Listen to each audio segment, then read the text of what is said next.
Diversion is the best weapon against awareness and understanding. Knocking one just a few degrees off course can derail any effective plans of action or trick us into deluding ourselves and obscuring our guiding principles. If these are the long-awaited and feared latter days, what should be the focus of our attention? I have pondered a short list I'd like to share with you today, July 7th, 2021, on Feet to the Fire Radio.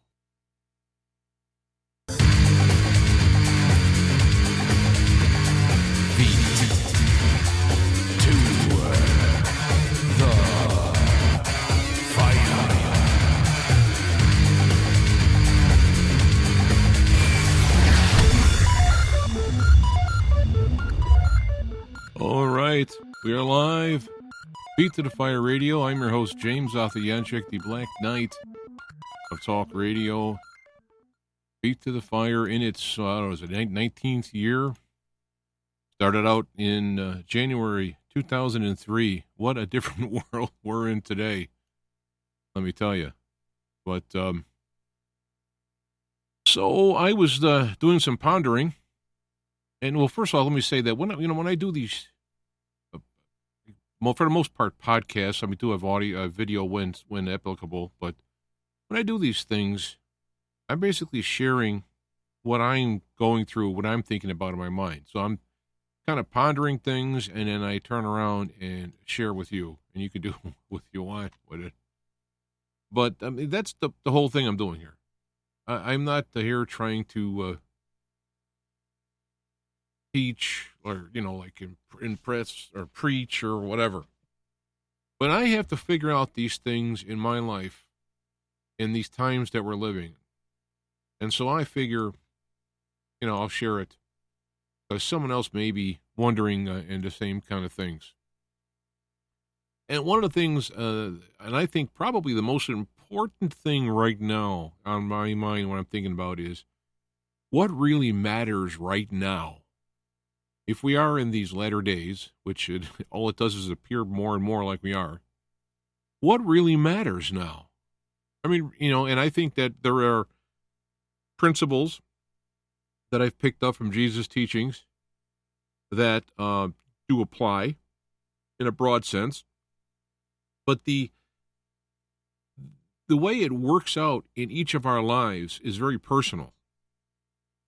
And so one of the things people go to church for or follow inspirational teachings or whatever is, hey, what should I do? Well, you do this, A, B, C, D, and then this will happen, and so on.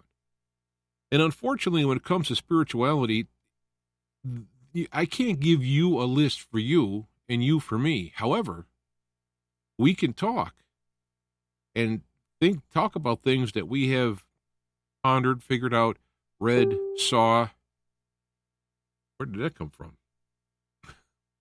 Okay. And then we can get together and compare notes and be inspired. And even though my application of a certain principle in my life is done this way, it might manifest itself differently in your life while still adhering to the principles. And so, I mean, I think that's the whole thing about Jesus' teachings is all his parables aren't do this, do that, do this, do that. And in fact, when he talked about one of my favorite parables, when he talked about I'm not going to remember the name of it because I'm looking at it. Gosh,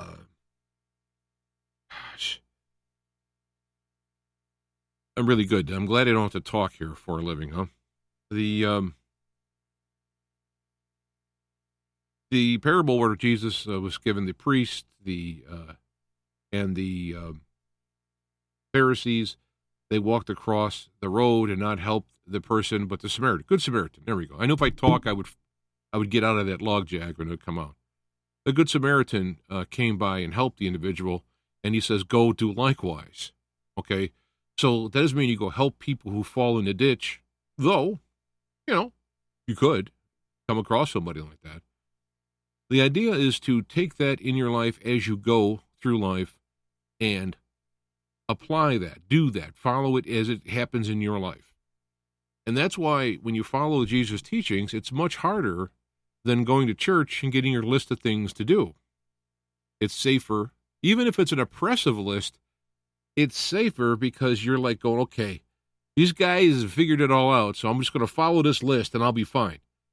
But what God wants you to do in your life is to take it into your own self, inside you, and then as you go through life, you naturally respond in kind to other people.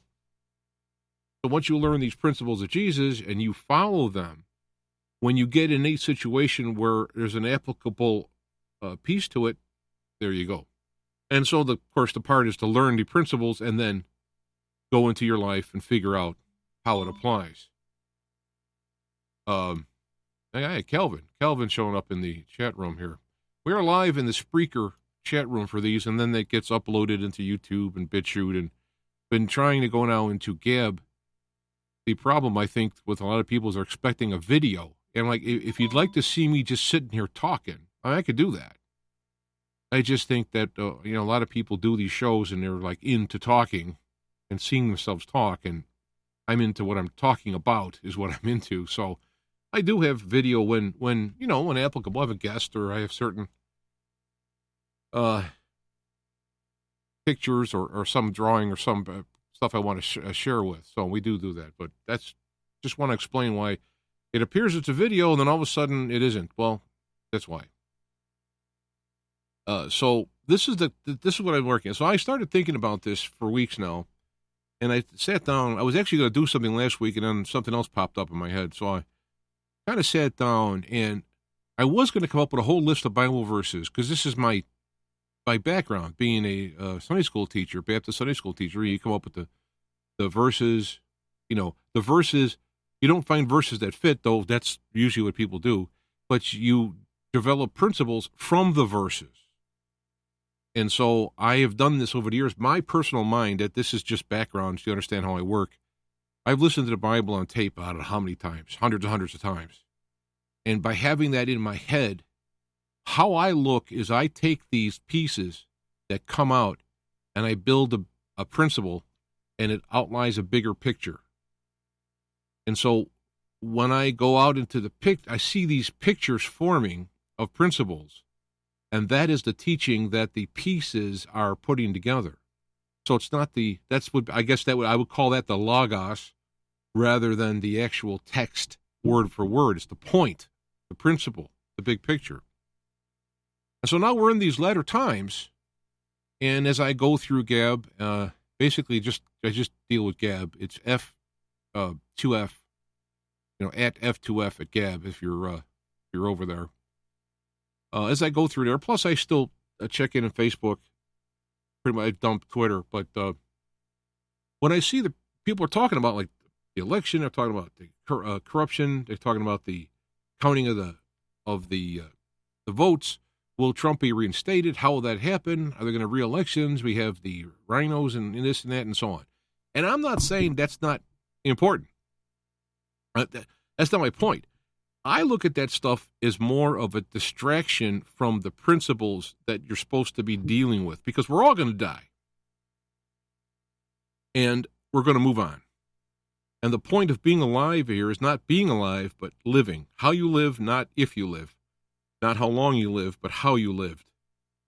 So this is the point, and the living part of it has to do with building this character, this Jesus, as he both exemplified in his life with his things he had to do, as well as the teachings which are now universally applied to all of us.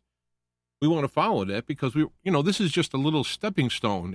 As big as important as it may seem, it's a stepping stone in through eternity.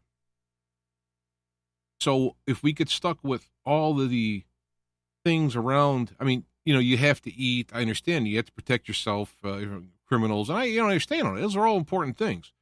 But my thing is that the core principles most valuable at this time will get you through this time, so that as you get through this time, you will grow in the principles and become more, grow toward God and the next things that we're going to be going through. So I thought about, and Jesus is my main teacher. I don't just cut off the Old Testament, but I'm saying that Jesus, one of his teaching principles was to clarify what got diluted over the years through the scribes and Pharisees and so on. Right, so they're in the Old Testament, these guys. And so what I try to do is I look at Jesus and I look downward from there or across from there. Everything has to go through Jesus' principles. I mean, that's my choice, and that's what I'm doing. So I came up with a list of 4, but the 4 things are rich. Each one is rich. There's all kinds of aspects of them. So that another person may come up with 10. If you want to break these down into something, different. But I thought the number one thing popped in my mind from all the verses that I've heard Jesus talk about is hypocrisy. It seemed that it was more important if you weren't a hypocrite than whether or not your law following was accurate. And the best thing to look at for this is Matthew 23. I mean, it just goes on and on.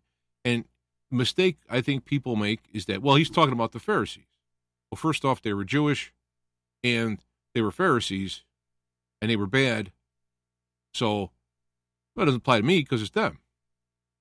And of course, all things are used as examples, good or bad. And so we can look at the examples about the Pharisees and then try to say, how does this apply to me? What is the principle he's talking about? How does it apply to me?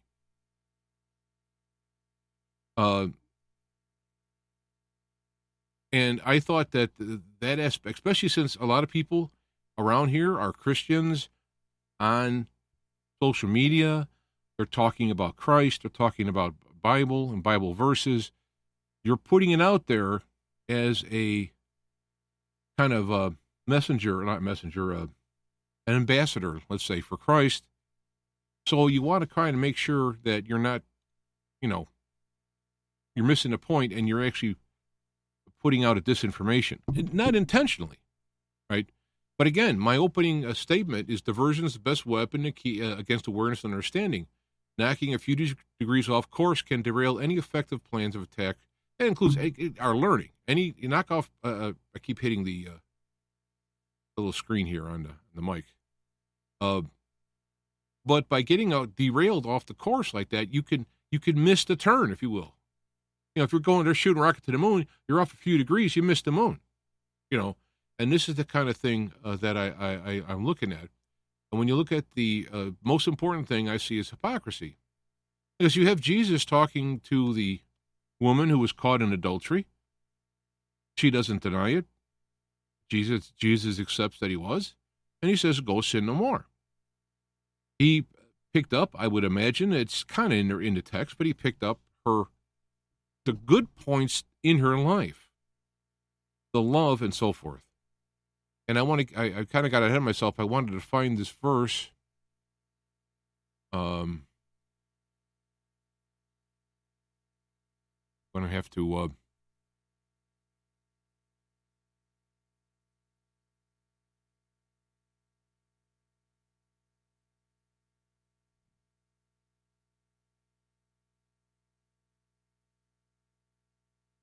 Well, rather than me go through it, it's a waste of time. I will paraphrase it from my memory, which is, the Pharisees, they do all these things. They tithe, mint, and cumin, and they do all these details. Like, well, we got to give 10%, or I think it's 10% of everything we have. So I have a spice that I'm going to use here. Well, I got to give 10% to God. Oh, here it is. Woe, you scribes and Pharisees, hypocrites. That's 23:23.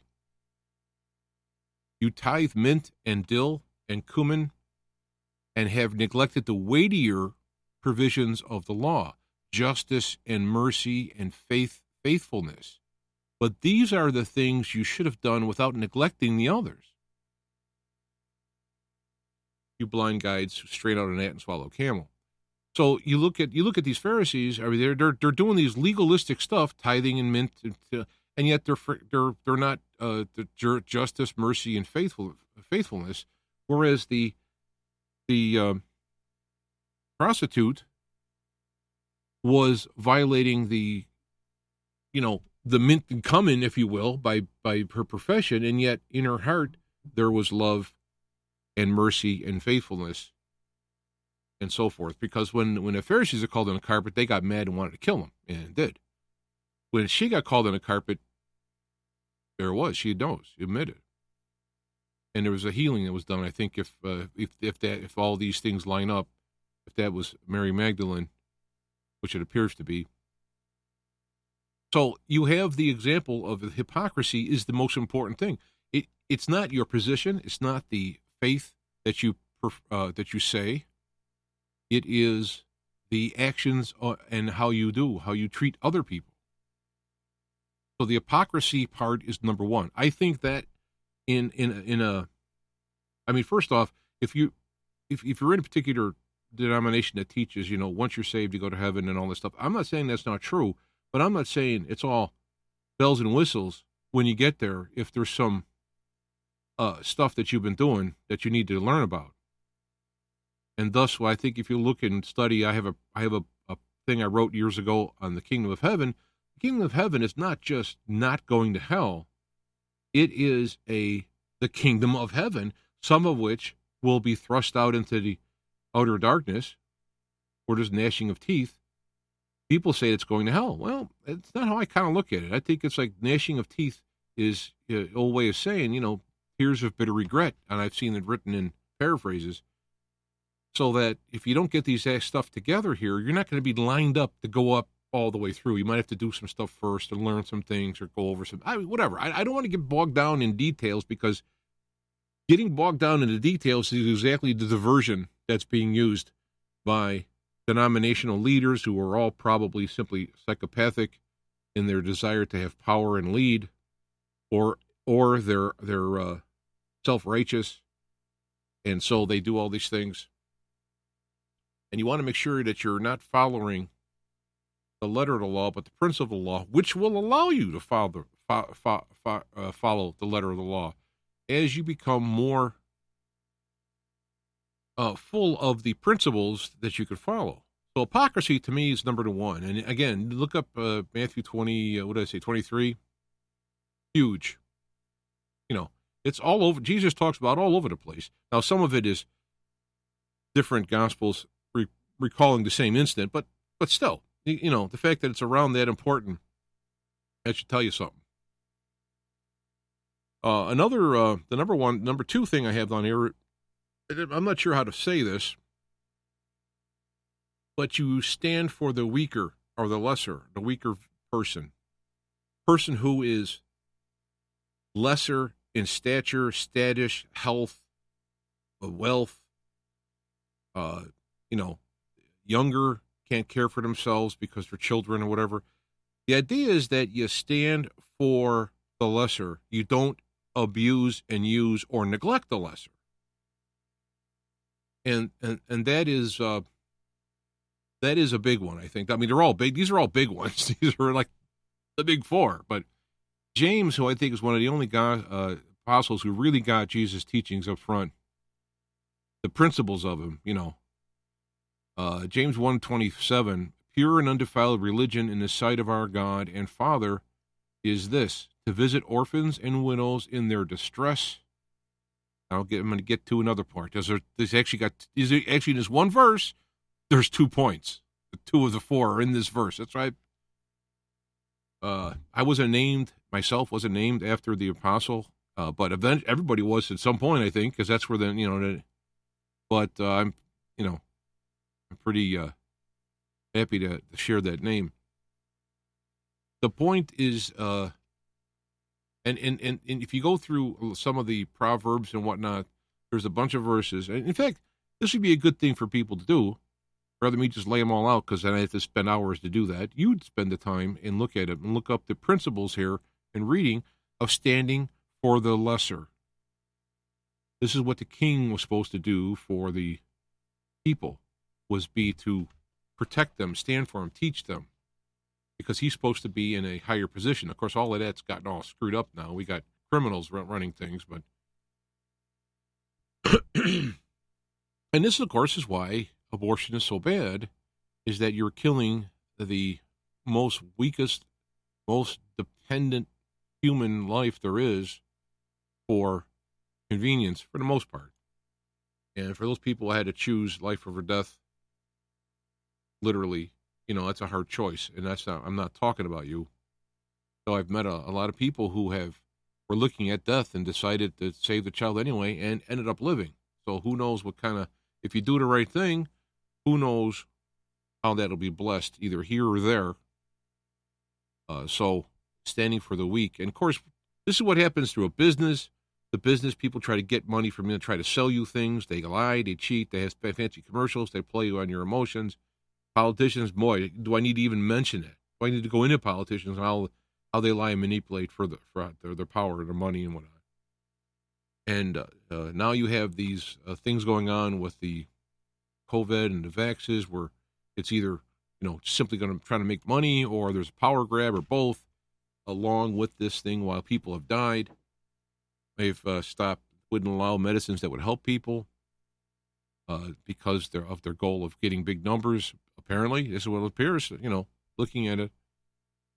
And so the people who are running the medical establishments, doctors who are just getting people on drugs and leaving, I've had personal experience with people I know who have just been put on these drugs rather than deal with the problems that are there from abuse and, rape, neglect, and all these things that have happened, rather than deal with that in the way of working, and it just, put them on anti-anxieties, whatever, and then that stuff wears out and it hurts your brain, and, you're messed up, and, these are all these things. You're in a position of some type of authority or power. This number 2 is a biggie. Your position and power is there to serve. Jesus is giving the example. When they're arguing about who's going to be the number 2 guy or the best in the kingdom under Jesus, he goes out and gets a bowl and washes their feet, which in tradition is a subservient tradition.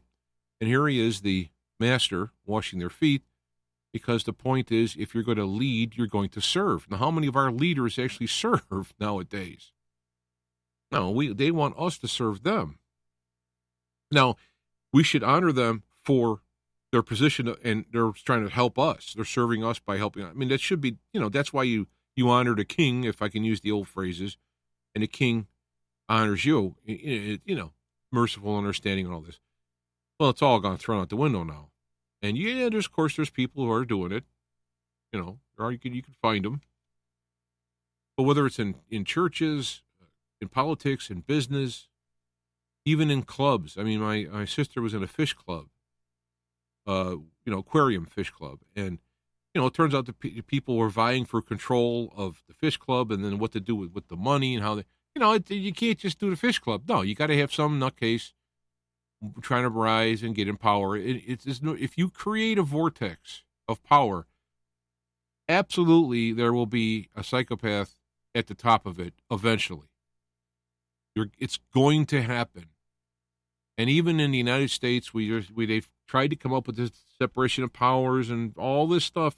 Look at the mess we're in right now. And it's all because of the people not standing for the weaker and lesser, but looking at them as animals. The elites look at us as farm animals to be used for whatever purpose they want. And I will say, personally, I look at this verse also speaking to how humans would treat animals. So, I mean, the lesser. It doesn't say the lesser human, the rest don't count. I don't want to get into it. Well, he gave dominion over animals to man.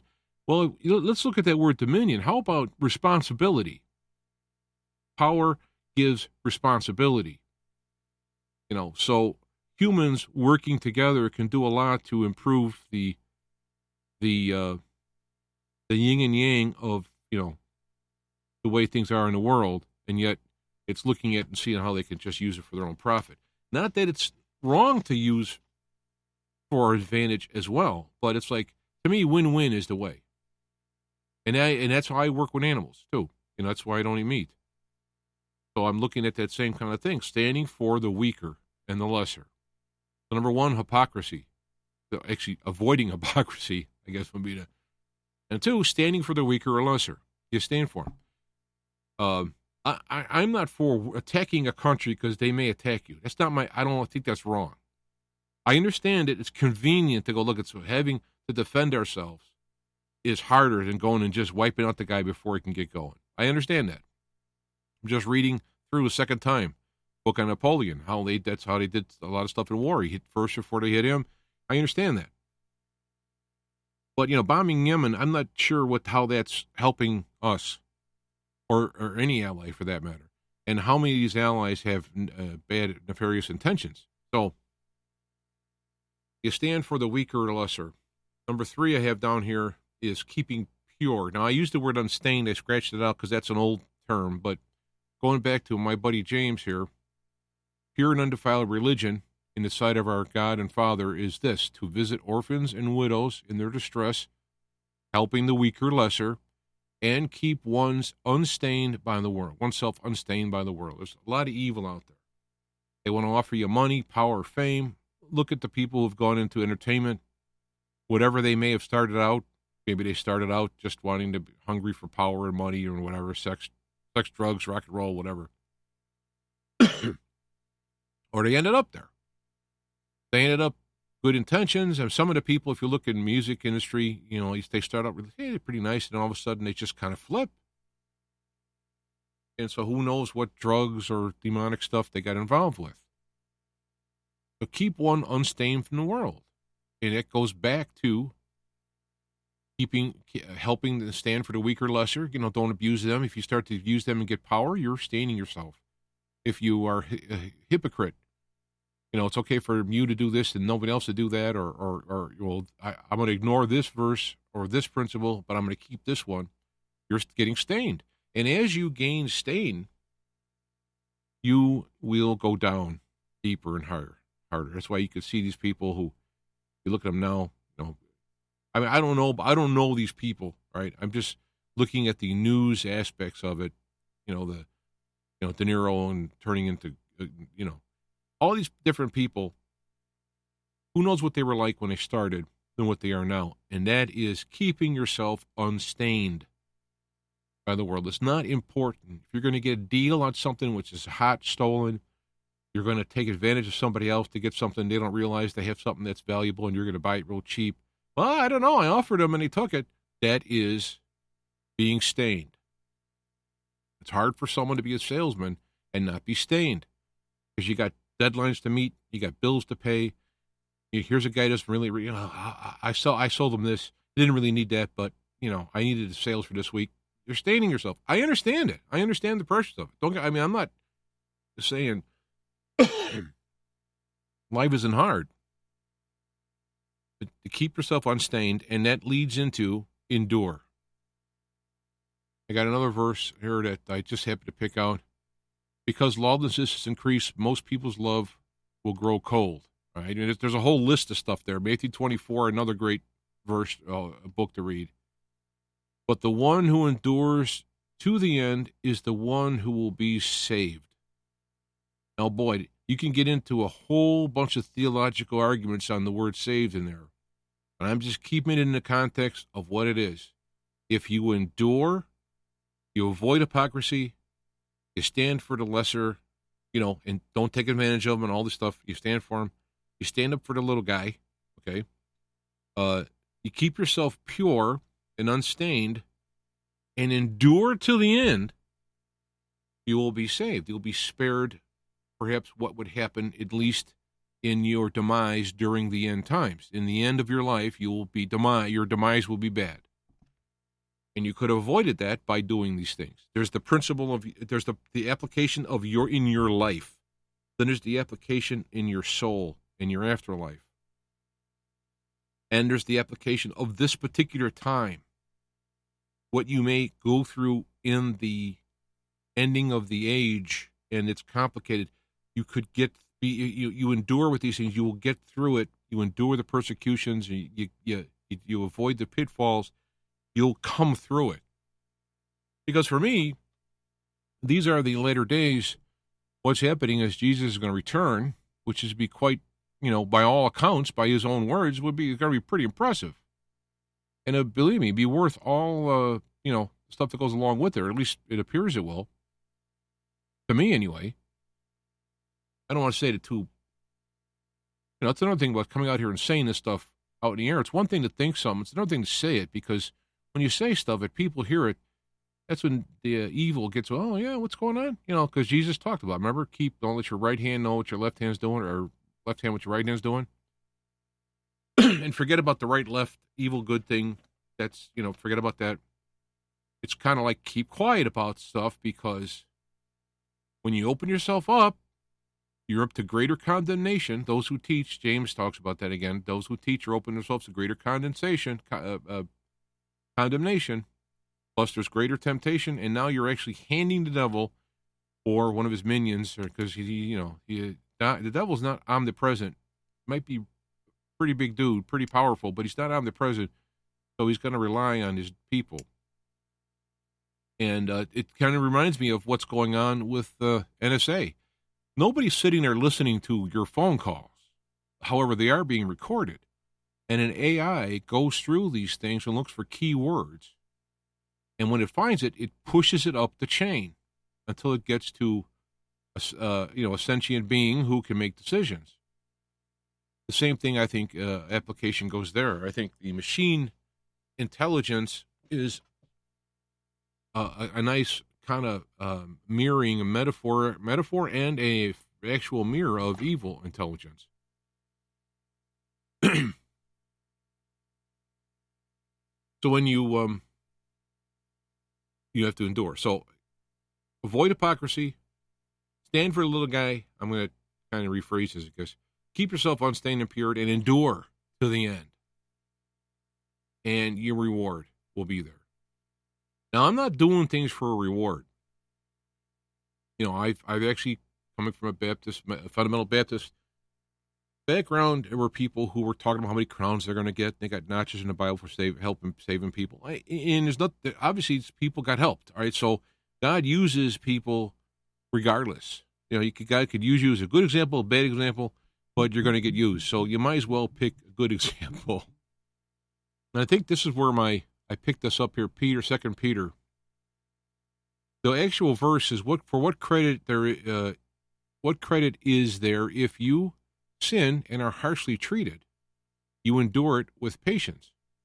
But if when you do what is right and suffer for it, you patiently endure it, this finds favor with God.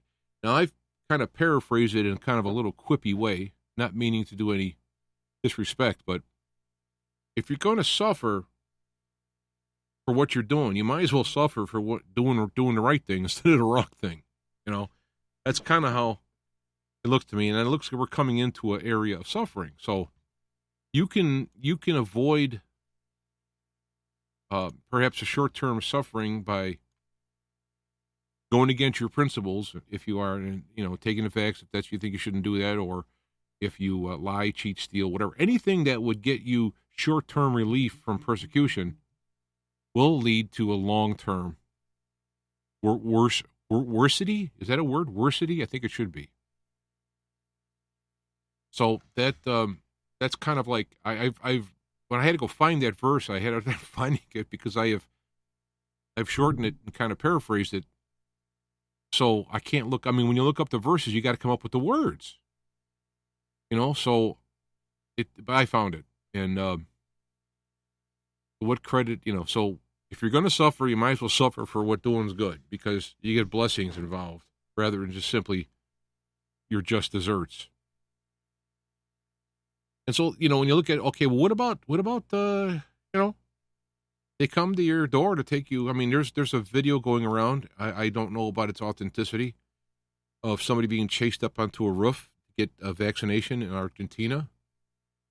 I don't know if that's an actual real video. I mean, if it's not taken out of context, or who knows? Maybe the guy was crazy. They're trying to knock him out. I don't know what it is, but I know that there's coming a time that if this goes the way it looks like it's going to go, there's going to be at least punitive measurements taken on your freedom and your abilities for not doing this. Just like if you stand for any particular morality, and if you are, you think that the transgender stuff is bad or transhumanism and all this stuff is bad, that could be a way that you're impressed.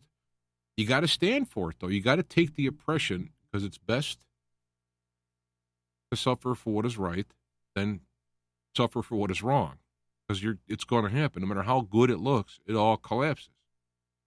And in the Revelation, in the books, they talk about the people trying to have the mountains, fall on them.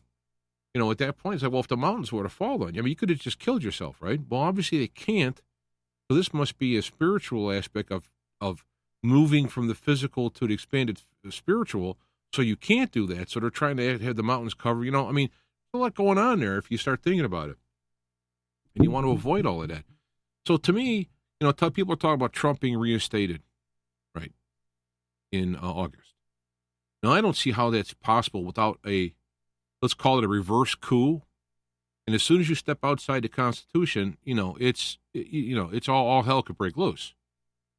It's not going to be simple. It's not going to be like, okay, we're going to arrest the bad guys, like at good old Q, and then they're going to just walk them out on TV and all that. Forget that. It's not going to be good. And if you wait to 2022, a lot could be done before that. So, when I look at this stuff, I go, I have to let it go. I mean, I will do my part in voting. And, if what I think should be done as far as voting integrity, I'll say, yes, it should be done. I'll do my part in that, but I can't sit and watch this every day and wonder and say, oh, is this going to happen? They're going to do this, or they're going to. And then people come up with, we want to go from here to there, point A to point B, so let's come up with a bridge to get there. And a lot of those bridges that are being built are just simply air. It's just words. It's like, what's holding up the stock market? Nothing. It's words holding up the stock market. It's going to be words holding up these type of things. So that's why I'm not talking about it much, because there's no value in it. What's important now? These are important now to me. Avoid hypocrisy. Stand for the lesser guy. Keep yourself unstained and pure. Don't fall for it. Don't lie, cheat, steal. Don't take the easy way out. And endure until the end. That is, I think, the formula for success at this time. Success not being defined by no troubles, not being defined by retirement on the beach somewhere while all this is happening somewhere else. Because the things that are different this time around, if you want to talk about other times when they thought, in fact, I was reading this book about Napoleon. When Napoleon arrested the Pope, there were people writing pamphlets saying that he was the Antichrist. He was the whore of Babylon. Back in 1809 was it 9 or 87? I don't know when he did that, something like that. 1810. So I mean, people in the context of their times can read into what's going on. So I'm trying to let the text talk to me, and more has to happen. I got to fix this thing here. More has to happen. It still could turn around. There still could be like a revival and end I call it the latter day cycles, and it could come back again. But I don't think so. The bad guys have weapons that, are beyond belief. Now, I don't know how God will or how he gets involved, but it doesn't matter that God will lose. God's going to win, if you want to say it, because it's not a question of winning. It's a question of the negativity dissolving, the light, the dark dissolving in the light, not the light arm wrestling the dark and trying to win. So that's not an issue. The issue is that how is it going to unfold? And in my personal opinion, God's not going to intervene until, and only God the Father, who is all present through the past, and he's living simultaneously, past, present, future, all at the same time. He can see when, okay, there's no way that this can turn around, so I'm not going to permit it to go. And I don't know how long it's going to take, and I don't know how bad it'll get. But these four things Avoid hypocrisy. I don't mean avoid it like, well, I got a little hypocrisy. No. Seek yourself to have no hypocrisy, because hypocrisy ends up being number 3, which is staining you, being impure. Stand for a little guy. Keep yourself unstained and endure. Those, I think, are the important things that we need to do in this time. That's the most important thing of all. Is it more important than the votes being counted? Yes. Is it more important than dealing with the political stuff? Yes, because if you have these things together, if you're following these things, when you go into that political stuff, you'll have a way to get through it. I mean, think about the fiery furnace and all this stuff. Are these stories? Maybe. But I'm looking at God being the power of everything, the knowledge of everything, and ultimate love and ultimate. And I look at him as my heavenly Father, as Jesus said. And why would he give you a stone when you ask for a fish, etc.? So I know that whatever happens in my life, as long as I go along with the program, and even then, it still works out for good because of God's love for us. So when you realize who's on your side, if God's on your side, who could be against you? Whatever happens to you, Jesus standing before Pilate going, you couldn't do nothing unless the Father allowed it.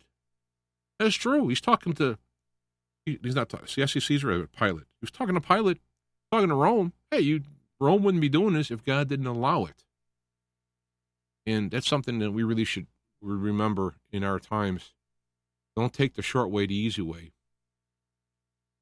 And with the up and coming possibilities now looming, it's been mentioned about the possibilities of door-to-door stuff, and then possibly consider, my words of looking at it, how I wargame it out, they can go door-to-door, interview you, and say you've been radicalized, and take you away. I mean, that's very possible. It's been done in other countries. So, I mean, it's very, very possible. So what again, we have to have these things together to deal with that. Do you stand and fight? Do you go with them? It's going to be a personal thing. You want to do what's the best way. So for some people, the best way might be going with them. Best way might be standing and fighting. I don't know. This is why you can't come up with a list of things to do. Each person has to make these things, because when they put a plan into action, they will reap what comes from it. Those who live by the sword die by the sword. And yet Jesus warned about taking your plows and melting them into swords at a time. So this is why it's tough, because each person has to look into their life and apply these principles to find a pathway of what they should do. And that's the most important thing. That's what everybody should be doing now, in my opinion. Everybody should focus on this stuff. Remove hypocrisy from your life. Find out the real principles of what it means. Apply them in your life. You stand for the weaker person. And how do you stand for a weaker person? That's going to be an individual too. One of them was the guy who had some cash, and he was able to help the person get well. Took him out of the ditch and had him get well. Other people, I heard people where they have here's a cop, rescuing crack baby as her mother and father, or father's arrested or died or something, and then he ends up adopting her. I don't know what these numbers are. In your life, the time will come, and if you have your hypocrisy and your pureness and all this stuff, you will be able to make the stand the way it should be. Jesus gave examples. If someone asks you to help, go 1 mile, go 2 with them. They want your coat, give them your shirt, give them your coat. The principle there is not legalistically, okay, someone says, I need your shirt, okay, I got to give you my coat. No. The point is that you go farther, you do the ultimate what's best for them, and that's what God does with us. When we ask him for help, he gives us big help, right? Can't see it all the way. A lot of times what we're going to see is what we don't see is what has been prevented and how horrendous it would have been. And yet it's still a little bad. So we go like, oh, God, why didn't you help me here? I did. You can't see what was going to happen. So having that kind of attitude and faith is going to really help during these times. And I think I pretty much got it all. Otherwise, I'm just going to get redundant and, thrown on here. So, hypocrisy, avoiding hypocrisy, cleaning it out of your life. Stand for the weaker guy, weaker person, animal, people, whatever it is, however it applies in your life. There's someone who you have authority or power or wisdom or you're in a position you can help them do the highest, best good. That's my thing is I asked God one day, while I was just talking like, God, well, how do you live? I mean, how do you do what's right? Well, what's right? And what came to me, and not in a voice or nothing, but what came to me was do the best you do the highest good, do the best you can to do the highest good for all involved in your, everyone involved in the situation. You do the best you can, do the highest good for all involved. That's doing the best you can. And if you do that, even if you could have done better, but you did the best you could because you couldn't, you didn't know, you didn't have the ability, you're missing tools, I don't know, whatever.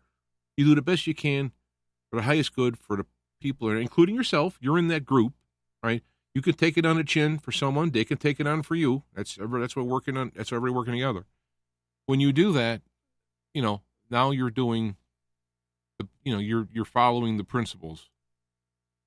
And so that's why I like talking to God, because every so often I get ideas and I don't take credit for it because I'm a sinner. I know this. And so I don't need to have any false modesty, or I don't have to try and, I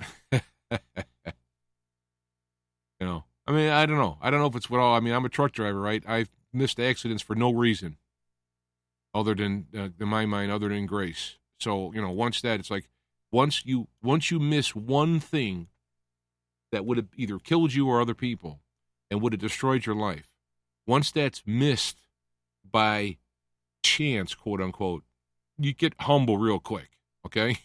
So one of the problems with people is they start thinking they're lucky. And I was reading about Napoleon and Alexander.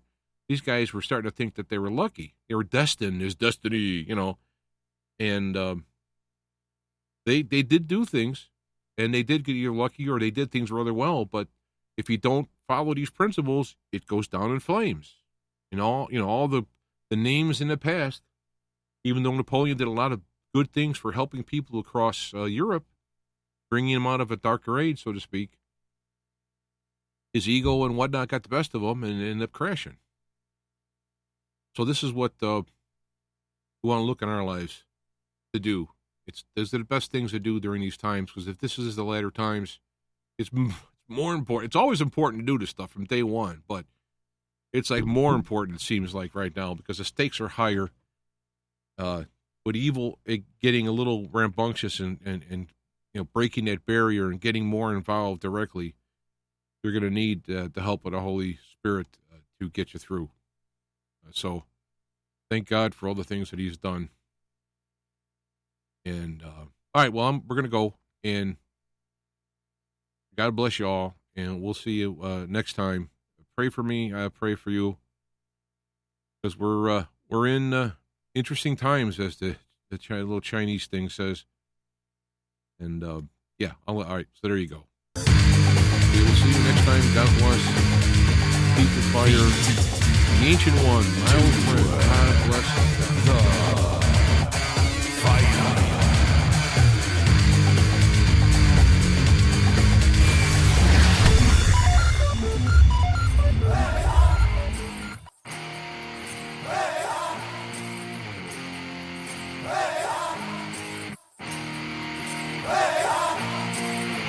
It helps to play the right beat. That's all.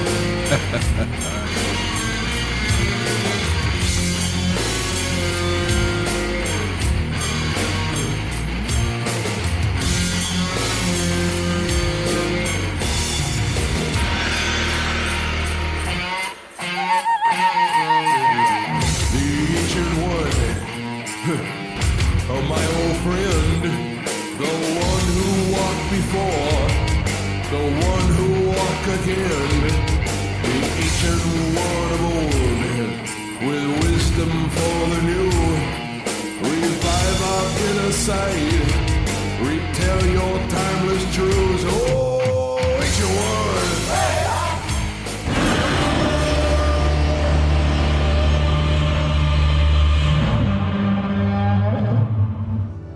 Feet to Fire is a production of IPS Media Works on the OnSig Radio network of stations.